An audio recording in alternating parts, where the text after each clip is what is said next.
And this, of course, saves the union lots of costs. It makes you basically put a permanent union person on your staff if you're running a big company, paid for by you, but basically working for the CFMEU or whoever it might be. When you've got about 8% only now of the private sector workforce belonging to the union, I mean, these changes would effectively mean the union could still represent a non-union employee. Is that how it works?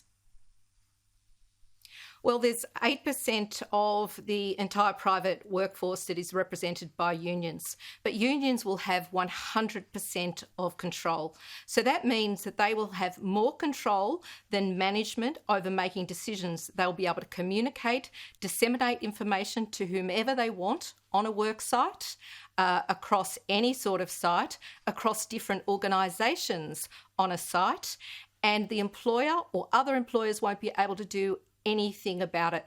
They will have unlimited, unfettered access to workers, whether they represent them within the union or not. Is there a limit to how many of these union delegates could be on a business, within a business or on a work site?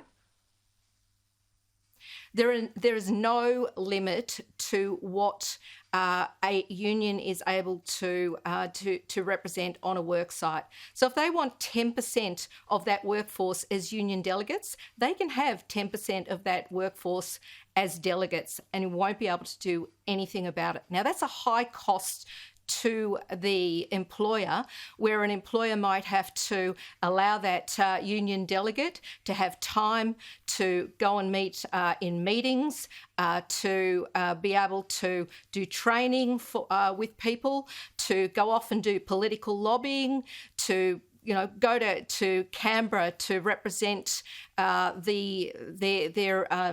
their people at that time. They're able to do all of those things for not just their own workforce, but any sort of workforce across these sites. How likely are these sorts of changes going to be in terms of flowing through to smaller businesses beyond mining? Well, we're really worried about this because it's not just mine sites and the mining industry that's going to be affected. It's every business across Australia that's going to be impacted by these changes. We're hearing stories already of the United Workers Union that are putting up delegates talking about how they've been able to go off and do political lobbying. This is a worker that sits in a childcare industry that should be looking after our children. Instead, she is travelling around just doing her political lobbying, being able to go off and visit different sites, talk to politicians about her concerns that might be there. The employer has no ability to rein that in. She's able to have unfettered access, do whatever she likes, and that's going to be legal under the changes. That's a really big concern for not just the mining industry, but should be for every industry across Australia. We're really worried about that for every employer across Australia, including, of course, the mining industry. Yeah, and just to be clear, Tania, we're not concerned about the unions lobbying in Canberra or people who work for the CFMEU in head office doing all the lobbying we're talking about. The concern is then the displacement of all these additional people out into businesses, times that by 1,000, 5,000, could be more than that, who knows.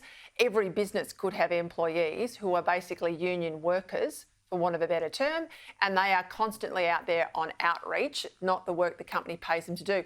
Thank you for your time. Just quickly, when are we likely to get a decision from the Fair Work Commission on this?